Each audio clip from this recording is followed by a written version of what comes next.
everyone, Ironclad Cobra here, and welcome to another Retroid Pocket Nova video. Now, after spending a couple of hours with this handheld, I should tell you guys this is the best pocketable handheld I've ever had. As I mentioned in my previous unboxing video, I think Retroid did a great job to find a successor to the Retroid Pocket Mini, which is discontinued now, with better technology, better performance, and almost the same price, or a little bit more, I should say, given the fact with the storage and soaring crisis of memory. Now, as I mentioned, you are getting an ode to performance in a 4x3 handheld, and I think this is great. Now, what I've noticed as well after spending some time with the Nova is that these rounded or oval corners make it really look smaller, you know, as you see here. And I think this is a great thing.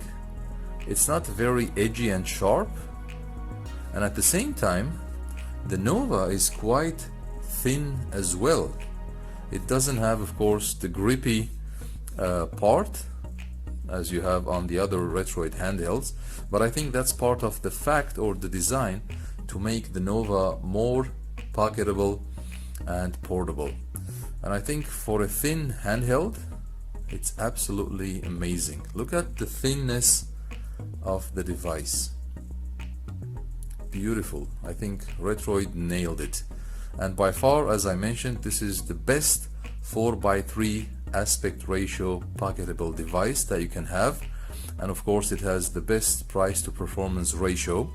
Talking about price, I probably didn't mention in my unboxing video that this is almost the same price as the Retroid Pocket 6, which is a bit bigger display, 5.5 inch, and a bit bigger battery, 6000 milliamp.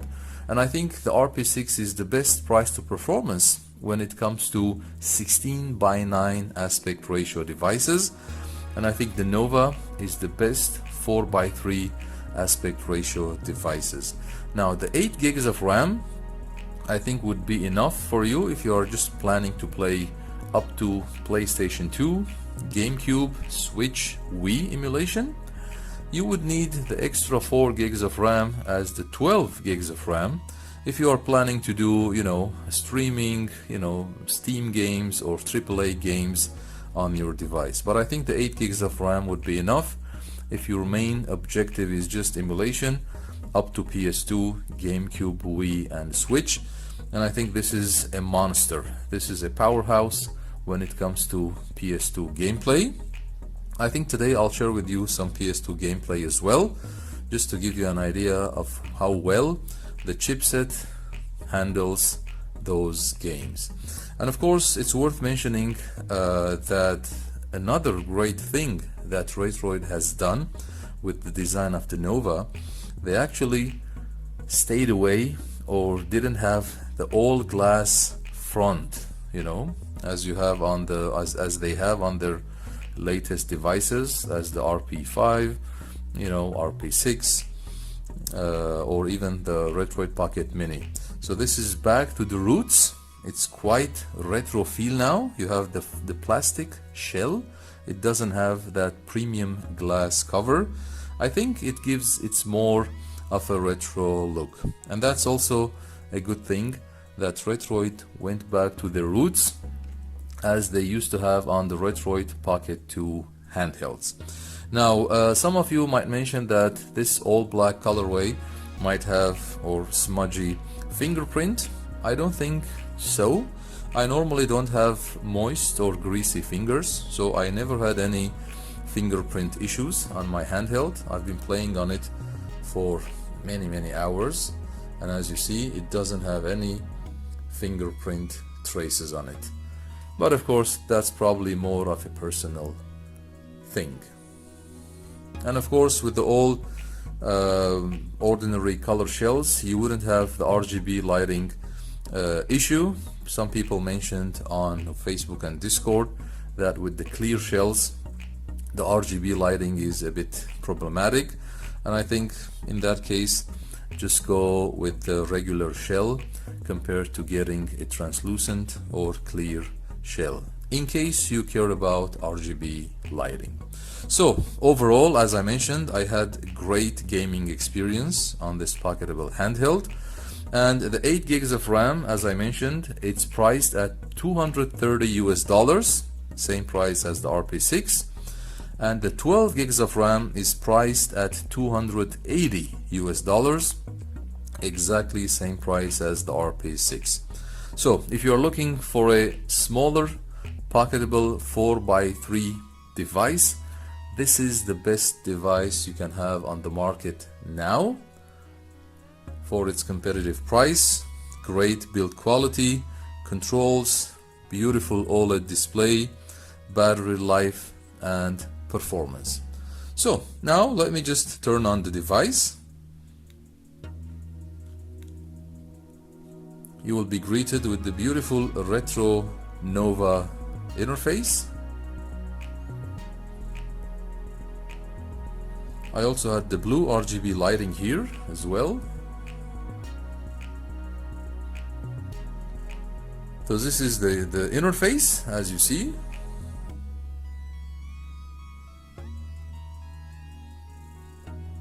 The emulator that I'm using for PlayStation 2, let me just show you. I'm just showing you Daijisho here. This is a free and easy to use front end. I've been using it on many of my Android handhelds. So we'll just go to Daijisho. This is my PS2. As you see here, I got some of my favorite PS2 games here. As you go. We'll try to test some games today to showcase the PS2 performance that is running very well at easy 60 FPS on the Nova. Okay, and then if you go to apps, as you see here, this is the Nether SX2. It's the fork of Turnip, you know. I think this is a latest one that they developed last year. I'm gonna put the link to their GitHub page. You can download the APK file directly from their GitHub page, and it offers Turnip driver support as well, so you would have a great PS2 performance. And of course I'll put all my PS2 settings in the video description. Now let's go to our PS2 system today and let's have some gameplay. I'm using CHD ROM files for my PS2 games, and I've been having no issues at all. So if you would like, we can try, let's try God of War. I put the FPS indicator on the top right corner of the screen so you can see the performance numbers.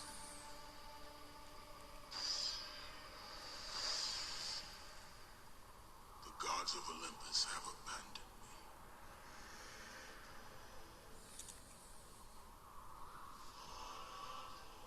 The audio quality is great, as you see.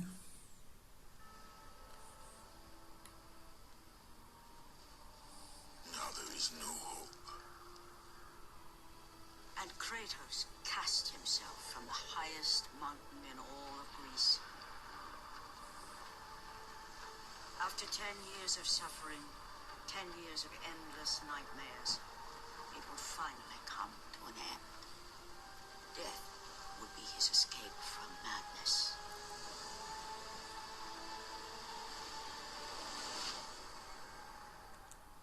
But it had not always been this way.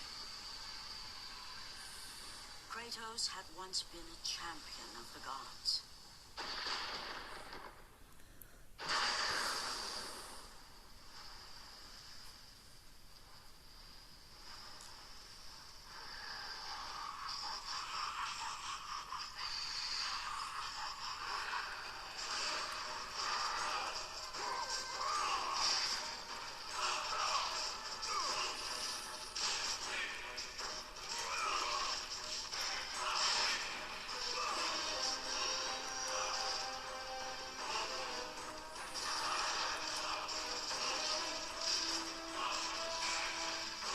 Super smooth gameplay as you see at 60 FPS.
Amazing gameplay as you see at easy 60 FPS.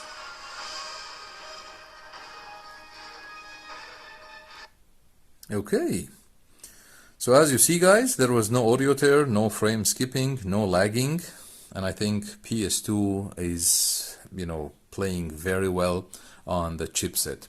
So I think that would be for today. Thanks for watching. Feel free to like and subscribe if you enjoyed the video. And always remember, we don't stop gaming because we grow old. We grow old because we stop gaming.